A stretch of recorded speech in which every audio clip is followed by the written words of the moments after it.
नमस्कार दोस्तों, मैं प्रखर श्रीवास्तव आप सभी लोगों का स्वागत करता हूं आपके अपने चैनल गुरु घंटाल में। सबसे पहले आप सभी लोगों को इंडिपेंडेंस डे की हार्दिक शुभकामनाएं। We are celebrating the 74th Independence Day of India today and इसी मौके के उपलक्ष्य पर मैं आज आप लोगों के साथ भारत की आज़ादी की पहली लड़ाई जो 1857 में लड़ी गई थी उसके बारे में बताऊंगा। ये वीडियो अगर पसंद आए तो इसको लाइक कीजिए, शेयर कीजिए, कमेंट कीजिए, गुरु घंटाल को सब्सक्राइब कीजिए। सब्सक्राइब के बगल में बेल आइकन का बटन है, उसे क्लिक ज़रूर कीजिए। निकल पड़ते हैं आज के सफ़र पर। दोस्तों, सबसे पहला सवाल ये उठता है कि 1857 में ऐसा क्या हुआ था कि पूरे के पूरे देश में क्रांति आ गई थी। The immediate factor was the introduction of the Enfield rifle। जो सबसे इमीडिएट फैक्टर माना जाता है इस क्रांति के शुरू होने का, इस क्रांति के उबाल मारने का, वो था एनफील्ड राइफल। एक राइफल जो कि इंट्रोड्यूस की गई थी ब्रिटिश इंडियन आर्मी में। The cartridge had to be bitten off before loading it into the gun. तो दोस्तों, ये जो राइफल होती थी उसका जो कार्ट्रिज होता था उसको काटना पड़ता था दांत से बंदूक में लोड करने से पहले। Indian sepoys believe that the cartridge was greased with either pig fat और मेड फ्रॉम काउ फैट। तो ब्रिटिश इंडियन आर्मी में जो भारतीय जवान थे उनका मानना यह था कि ये जो कार्ट्रिज है जिसको काट कर इन्हें लोड करना पड़ रहा है, जो हिस्सा जिसको इनको काटना है वो या तो सुअर की चमड़ी से बना है या तो गाय की चमड़ी से बना है। ये बिलीफ था उस दौर के ब्रिटिश इंडियन आर्मी में तैनात भारतीय फौज का। This was against the Hindu and Muslim sentiments and religious ideologies. और दोस्तों, जैसा कि आप लोगों को पता है कि ये हमारे रिलीजियस सेंटिमेंट्स के खिलाफ था, चाहे फिर वो पिग हो या तो वो काऊ हो। हिंदू और मुस्लिम के सेंटिमेंट्स के खिलाफ ये सारी की सारी चीज़ें थीं। Thus they were reluctant to the use the Enfield rifle. इसीलिए उन लोगों ने एनफील्ड राइफल इस्तेमाल करने से मना कर दिया और सबसे पहले इसका विरोध किया मंगल पांडे ने। मंगल पांडे को तो आप हर कोई जानते होंगे। उन्होंने ही 1857 के क्रांति की बिगुल फूकी थी। उन्होंने सिंपल कह दिया था कि मैं नहीं काटूंगा अपने दांत से, जो करना है कर लो। This was a flash point to enrage the soldiers against the Britisher. और फिर मंगल पांडे के साथ जो अंग्रेजों ने किया उसने शोला भड़का दिया लोगों के दिलों में और 1857 की क्रांति शुरू हो गई। This was believe to be the immediate factor for the revolt of 1857। तो 1857 की क्रांति का सबसे इमीडिएट फैक्टर एनफील्ड राइफल का इंट्रोडक्शन माना जाता है। और भी दोस्तों कई सारे कॉजेस थे जिसको हम लोग बैक टू बैक स्टडी करेंगे। इसके अलावा दोस्तों कुछ रिलीजियस एंड सोशल कॉजेस भी थे। Racism or racial discrimination was believed to be a major reason for the revolt of 1857, where Indians were exploited and were kept away from the mixing with European। देश हमारा, देश की army हमारी, मगर अंग्रेज उसमें क्या करते थे? रेसिज्म करते थे,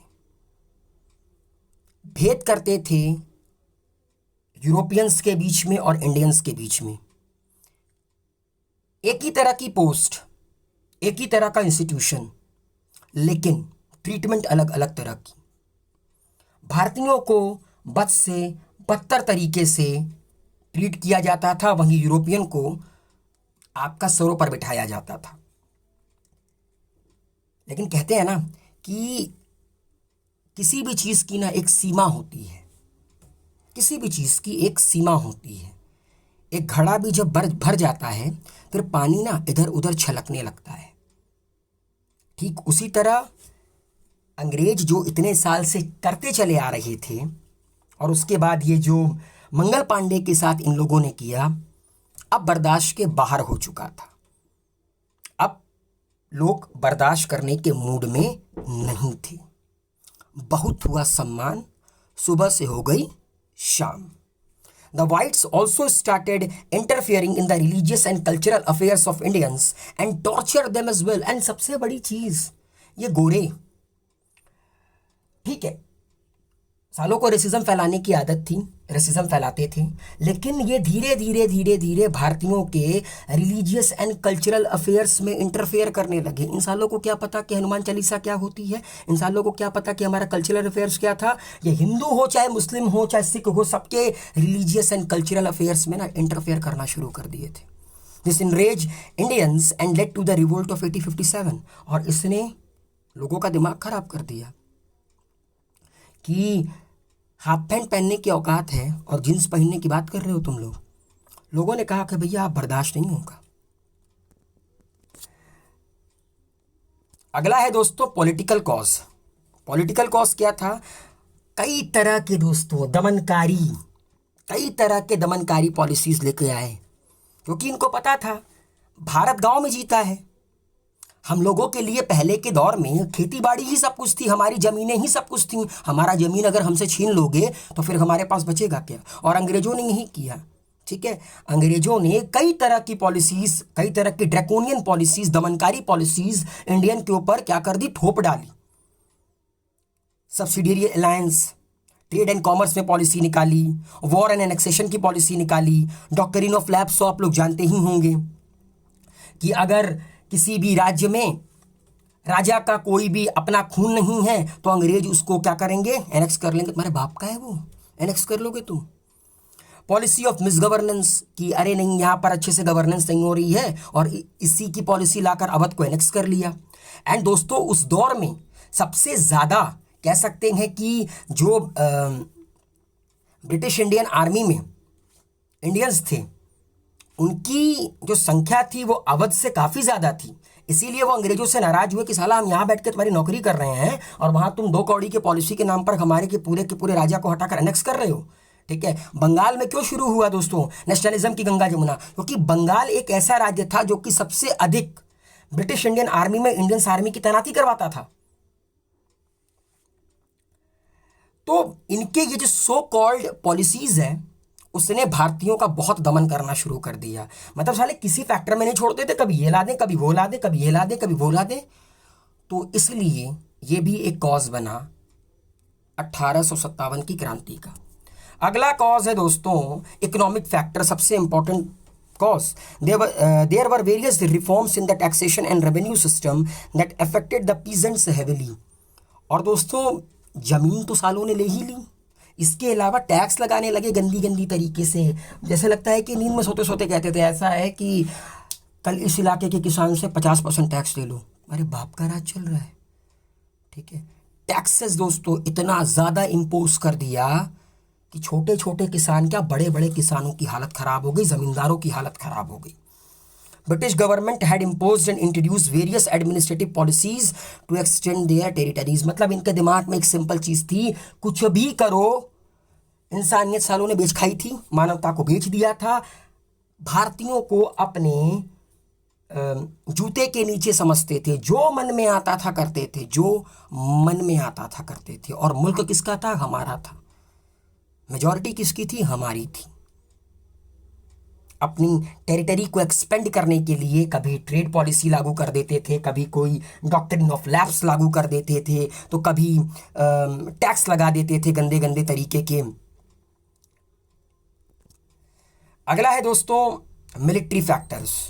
the Indian soldiers went through a lot of torture by the British official with respect to their salaries, pensions, promotions, ठीक है दोस्तों। जैसा कि मैंने बताया कि ब्रिटिश इंडियन आर्मी में भारतीय भी थे और यूरोपियन भी थे। पोस्ट एक जैसी, मगर सैलरी अलग देते थे, पेंशन अलग देते थे और प्रमोशन अलग देते थे। भारतीयों को सैलरी के नाम पर कुछ भी नहीं देते थे, ऊँट के मुंह में जीरा वाला हिसाब किताब था। प्रमोशन तो दूर दूर तक नहीं देते थे। और पेंशन, अबे नौकरी छोड़ दी, पेंशन छोड़ो, ये पेंशन वोंशन का कॉन्सेप्ट इनका कुछ नहीं था। यूरोपियन को भर भर कर सैलरी देते थे। वो पैसा किसका था जिससे यूरोपियन की सैलरी देते थे? वो भी हमारा था। मतलब दोस्तों आप उस दौर को सोचिए कि उस दौर में लोगों के पास गजब की टॉलरेंस लिमिट रही होगी, बर्दाश्त कर ले गए। अभी होते ना अंग्रेज तोबा तोबा, क्या हालत होती, मजा आ जाता देख के। अभी तक तो हम भारतीय आधा आधा क्या पूरा इंग्लैंड कब्जा कर लेते, और उत्तर प्रदेश में तो जमीनों का रजिस्ट्रेशन होता, लंदन में 1 एकड़ जमीन तो मैं ही खरीद चुका होता। Indians were subjugated in military while their European counterparts faced no such discrimination. भारतीयों को डिस्क्रिमिनेट करते थे। इंडियन आर्मी में जो भारतीय थे, ब्रिटिश इंडियन आर्मी में, उनको आप डिस्क्रिमिनेट करते थे। उनके कंपैरिजन में जो यूरोपियन थे उनको सराखों पे बैठाते थे, अपनी लड़की की शादी करवाते थे उनके साथ। ये तो गलत था ना। This arose discontent and was a major military factor that resulted in revolt of 1857. और 1857 की क्रांति का ये भी एक बहुत बड़ा कारण बना। अब दोस्तों इसका इम्पैक्ट क्या हुआ, इमीडिएट इम्पैक्ट क्या निकल कर आया। मैंने कॉजेस तो आपको बता दिए कि कारण क्या थे, अब आता है immediate impact. Government of India act 1858, under this act the rule of the EIC was abolished and the British Parliament had taken direct responsibility toward ruling India. The EIC returned to being just a trading organization. दोस्तों जब मंगल पांडे को फांसी दी गई उसके बाद पूरे के पूरे देश में जगह जगह पर तरह तरह के बड़े बड़े लीडर्स ने 1857 की क्रांति को लीड किया। उन लीडर के बारे में आगे मैं बताऊंगा। अंग्रेजों की हालत खराब हो गई, क्योंकि अंग्रेजों को अभी तक लगता नहीं था कि भारतीयों में इतनी आवाज़ है कि ये अपनी आवाज़ को उठा पाएंगे। लेकिन जब 1857 की क्रांति अपने चरम सीमा पर पहुंच गए, अंग्रेजों की फट के चार हो गई। सबसे पहले इन्होंने क्या किया, एक एक्ट लाया 1858 का, जिसके तहत ईस्ट इंडिया कंपनी जो अभी तक भारत को चला रही थी उसके रूल को इन्होंने अबोलिश कर दिया, और पूरा का पूरा जो भारत की रिस्पॉन्सिबिलिटी है वो ब्रिटिश पार्लियामेंट को दे दी कि अब ईस्ट इंडिया कंपनी कुछ भी नहीं करेगी, सिर्फ एक ट्रेडिंग ऑर्गेनाइजेशन के तौर पर रहेगी। दूसरा कि जो गवर्नर जनरल की जो रोल है become more pronounced and his profile was now counted as the viceroy as well. जो गवर्नर जनरल का पोस्ट है उसको वाइसरॉय में आपका कन्वर्ट कर दिया गया। मेरा कमेंट बॉक्स में लिखकर बताइए कि भारत का पहला वाइसरॉय कौन था। तीसरा, the difference between governor general and the viceroy was that viceroy would act as a representative of the queen. Governor general और वाइसरॉय में आपका डिफरेंस ये था कि जो वाइसरॉय है वो डायरेक्टली किसको, इंग्लैंड की रानी को क्या करेगा, असिस्ट करेगा, उनको रिप्रेजेंट करेगा। And the governor general was the representative of the British parliament and whose authority was restricted to that of the British India itself and not on the princely state. तो viceroy दोस्तों किसको assist करता था, Britain की रानी को। और governor general क्या करता था, गवर्नर जनरल ब्रिटिश पार्लियामेंट को रिप्रेजेंट करता था। ठीक है, और ये सिर्फ और सिर्फ ब्रिटिश इंडिया से रिलेटेड था, प्रिंसली स्टेट पर इसकी कोई भी बात नहीं चलती थी। बोर्ड ऑफ कंट्रोल जो कि 1784 पिट्स इंडिया एक्ट के तहत बनाया गया उसको अबोलिश कर दिया गया, और एक नई मिनिस्ट्री क्रिएट की गई एज एन इंडिया हाउस, जिसको कि हेड किया secretary of state for India ने, जो कि एक कैबिनेट रैंक की मिनिस्ट्री थी।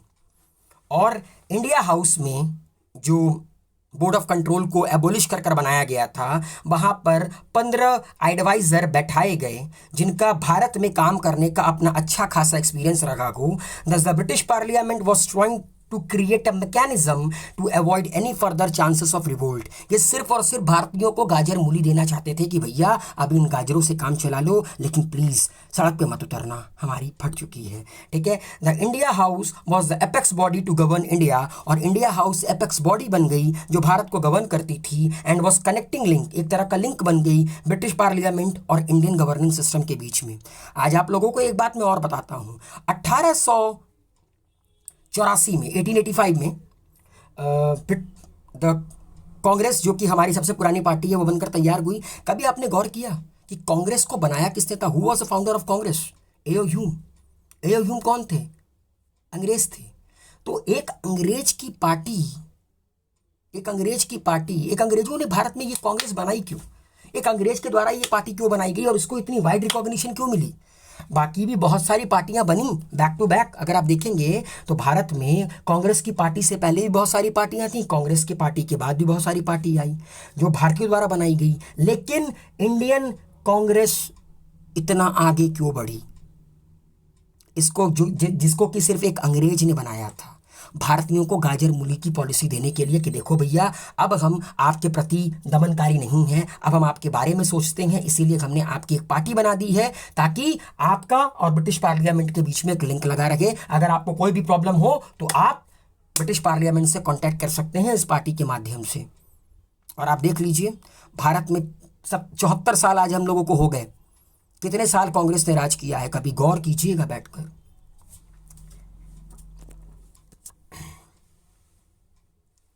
अब लेकिन दोस्तों 1857 की क्रांति ने भारत को आज़ादी नहीं दिला पाई।